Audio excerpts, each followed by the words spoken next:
You'll need to watch this video and then answer the next questions in the Google Slides or the Google form.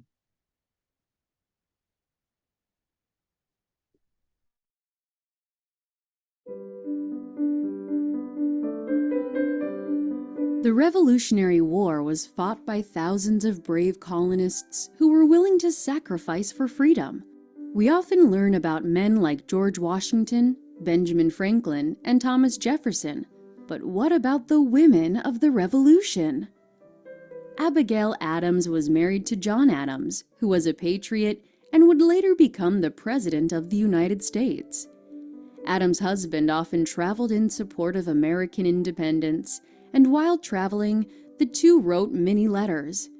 They mostly talked about their children, but often there was mention about the current affairs of the Revolution. Often, John would ask his wife her opinion on some of the decisions that were being made. She wanted to make sure the women of the country were not forgotten. She knew that women were not always treated as equals. Abigail wanted the new government to set an example by treating men and women the same. Martha Washington was married to George Washington. When they were married, she was already wealthy and owned a plantation in Virginia. She thought George would be a simple farmer. Instead, he became a general and a president.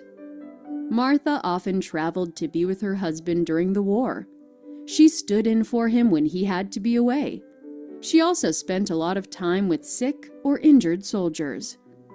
Martha worked very hard to help the fight for independence. By the end of the war, she was just as popular as her husband. Women were not allowed to work as politicians during the 1700s. That did not stop Mercy Otis Warren. She was not allowed to run for office, so she wrote letters and held meetings. Before the Declaration of Independence was signed, Mercy did a lot of writing. She wrote poems and plays that were filled with political opinions and ideas about independence. People liked what she wrote. Mercy was married to a Massachusetts state representative, and together they helped the colonies fight for freedom. While many women worked on war efforts on the home front, you could scarcely find any on the battlefront. Except for Molly Pitcher. Molly Pitcher was just a nickname for the woman who helped soldiers on the battlefield. Her real name was Mary Ludwig Hayes Macaulay. Mary followed her husband into the war. She helped by cooking, doing laundry, and working as a nurse. Mary became famous during the Battle of Monmouth. She was bringing water to soldiers during the fight when her husband was wounded while loading a cannon. She became a hero when she dropped the water pitcher and took her husband's place in the battlefield. She spent the rest of the day helping to load and fire the cannon. It's easy to say that the success of the revolution wouldn't have been possible without the strong women supporting it.